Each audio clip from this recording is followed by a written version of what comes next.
আজকে আজকে যে পরিস্থিতি হয়েছে ক্যাম্পাসে, অ্যাটলিস্ট আপনারা যদি কেউ দেখতেন, বিশ্বাস করেন আপনারা সারা জীবনের জন্য এই ছাত্রলীগ জিনিসটাকে যে কি পরিমাণ ঘৃণা করতেন বা ভয় পাইতেন আপনারা জানেন না। এরা আমাদের সামনে রড দিয়ে পিটায়া, ছেলেগুলারে রড দিয়ে পিটায়া একদম আধা মরা করে ফেলছে।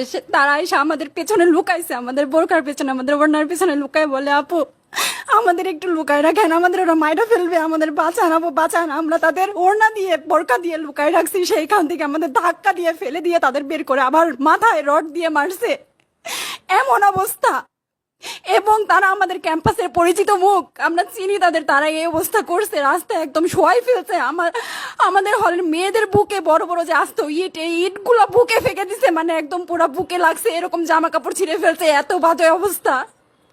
অথচ আমার ব্যাচমেট, আমরা যাদের সাথে ক্লাস করি একসাথে বসি, আমি তাদের একটা কথা বলতে দেখি না এগুলো নিয়ে, একটা কথা না। এবং তাদের নিউজ ফিডে গেলে দেখবেন তারা এখন এগুলাই সাপোর্ট করে যাইতেছে।